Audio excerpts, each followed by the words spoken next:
Xin chào tất cả các bạn. Thì hôm nay mình sẽ chia sẻ cho các bạn về một cái vấn đề của lan hồ điệp.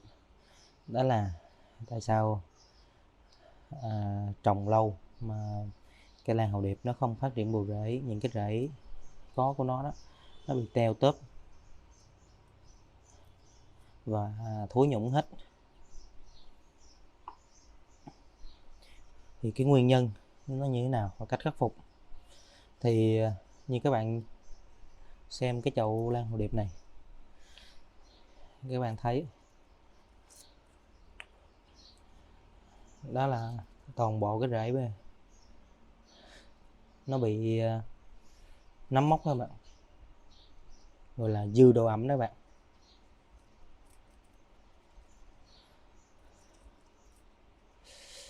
Có rất là nhiều nguyên nhân dẫn đến hiện tượng này, nhưng mà đối với cái chậu lan hồ điệp này á, thì cái nguyên nhân chính của nó đó là việc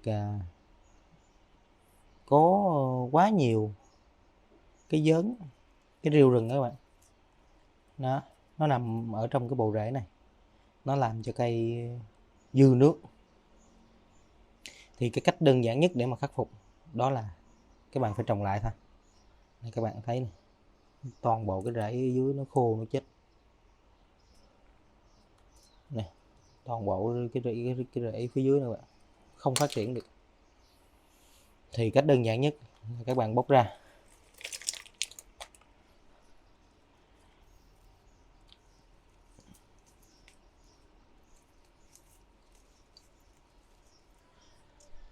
sau khi mà loại bỏ những cái rễ khô á thì mình được như vậy nha các bạn. Cái rễ nào mà khô các bạn cứ mạnh dạn cắt hết đó.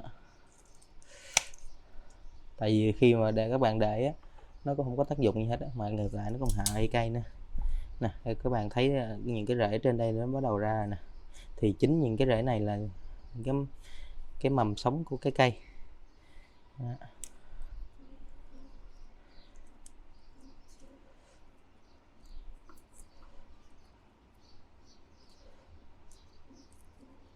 Đây, cái này là các bạn cứ lấy ra hết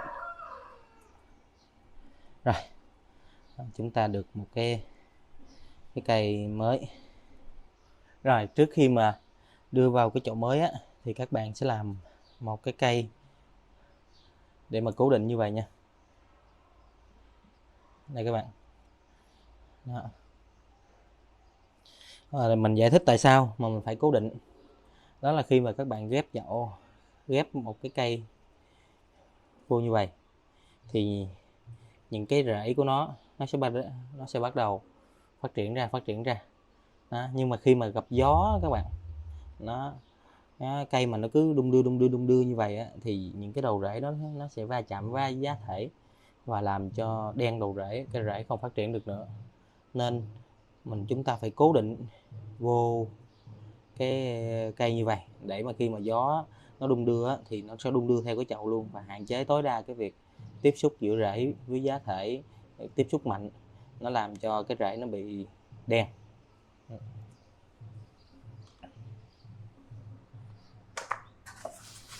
Chúng ta sẽ sử dụng mút các bạn.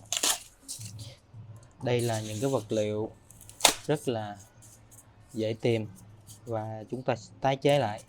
Mút nó có tác dụng làm thông thoáng cái chậu của mình, nó không bị đọng nước. Các bạn cứ xé nhỏ ra, mình để dưới đít chậu.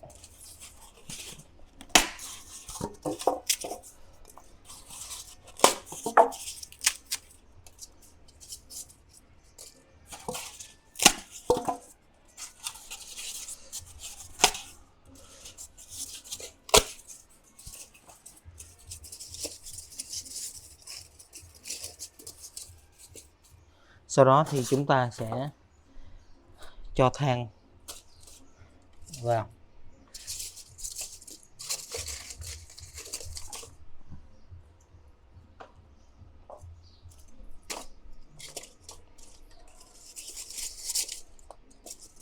Các bạn sẽ lên cho một lượng vừa đủ mút thôi nha.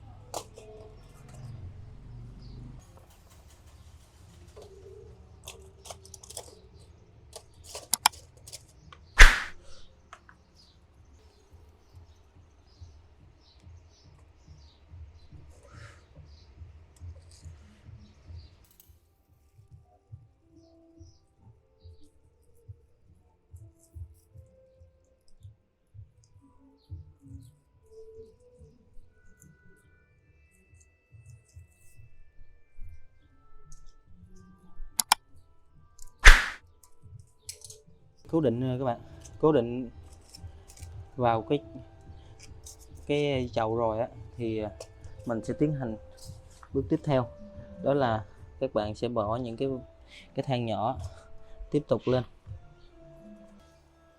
Sau đó các bạn sử dụng rêu nữa các bạn, mình tái sử dụng lại cái phần rêu này. Đó, các bạn cứ bỏ lên lớp mặt thôi.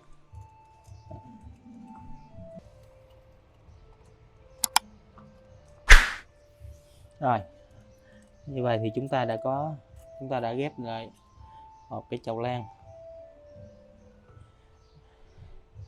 Và làm theo cách này á, thì những cái rễ ở đây này các bạn, nó sẽ từ từ nó sẽ phát triển xuống, nó sẽ gặp giá thể ở đây, nó phát triển xuống, nó gặp giá thể. Đó. Và chúng ta sẽ không có lo cái hiện tượng là cái rễ nó bị thối nữa nha các bạn. Tiến hành là tưới lần đầu tiên cho cây. Đó. Các bạn cứ tưới đậm.